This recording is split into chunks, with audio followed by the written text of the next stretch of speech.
नमस्कार मित्रांनो, ठरलं तर मग या सिरियलमध्ये काय घडले आपण ते बघणार आहोत. अस्मिता खूप रडत असते. अस्मिता सचिन जवळ जाते आणि काय माझ्यामध्ये कमी होतं असं ते सांग असं बोलत असते. ही खूपच वाईट परिस्थिती सचिनवर ओढून गेलेली असते आणि अस्मितावर देखील. अस्मिता खूप ठामपणे उभी असते की माझ्या बाळाचा बाप जर तू नसतास ना आतापर्यंत तू बाहेर काढला असता. अर्जुन तर सनकरण कानामागे देखील मारतो. त्यांना वारंवार बजावत असतो की मी तुला सांगितलं तर हा शेवटचा चान्स आहे म्हणून, तरी तू तीच मूर्खपणा केलास. आता हे ऐकल्यानंतर सर्वांनाच कळतं की अर्जुनला हे माहीत होतं.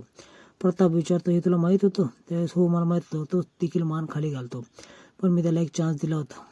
सर्वजण प्रश्न करतात की ही गोष्ट तू आमच्यापासून का लपवलीस? हे चांगलं केलं नाहीस तू, आमचा विश्वासघात केलास तू, असं कल्पना बोलते. प्रताप देखील ते अर्जुनवर खूप बोलतो. आता काय करावं असा प्रश्न या सचिनला पडतो, कारण त्याच्यामुळे अर्जुन देखील गोत्यामध्ये आलेला असतो. इकडे प्रिया महिपतकडे आलेली असते. महिपत डोळे थोडेसे उघडून बघतो. अरे स्वप्नात देखील ही चुचुंदरी दिसायला लागली असं बोलतो आणि मी साक्षीचा निरोप घेऊन आले आहे असं ती बोलते. त्यावेळेस तो हसायला लागतो. साक्षीचा निरोप तुला कोणी सांगितला? साक्षीपर्यंत तू गेलीच कशी काय असं ती बोलल्यानंतर ती व्हिडिओ दाखवते ज्याच्यामध्ये साक्षीने सरळ सांगितलेलं असतं की मला कोणीतरी भीती आहे.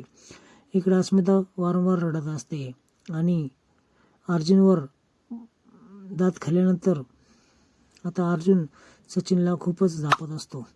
माझ्या बहिणीच्या सुखासाठी आणि तिच्या बाळासाठी मी ही गोष्ट सगळ्यांपासून लपवून ठेवली, पण आता हे खूप डोक्यावर गेलं आहे. तुला मी बजावलं होतं वारंवार की आता विषय सोडून दे म्हणून, तू ऐकलं नाहीस.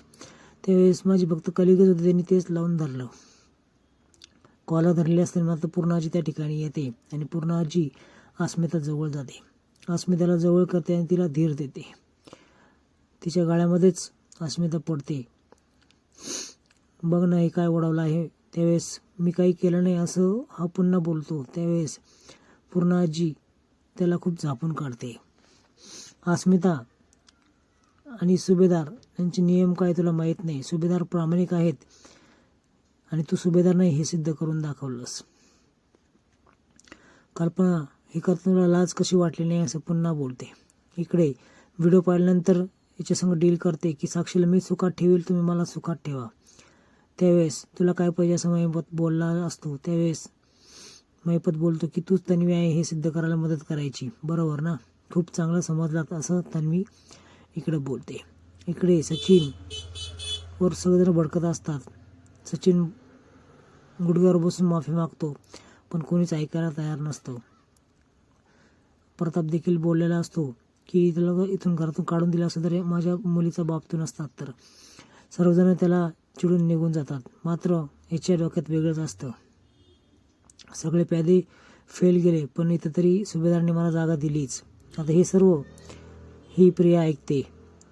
प्रिया ज्यावेळेस सचिन ज्यावेळेला आलेला असतो त्याच्यावेळेस लगेच समोर येते आणि माझ्या चुकीवर पांघरून न घालता तुम्ही जावयाची चुकीवर चांगलंच पांघरून घातलं. हा तुमचा जावया आहे ना लाडका, असं ती सचिनला बोलते. मी फक्त कोर्टामध्ये खोटी साक्ष दिली माझ्या जीवाच्या भीतीपोटी आणि हे सर्व आता जावई करताय, त्यावेळेस कसं काय तुम्ही याला माफ केलं?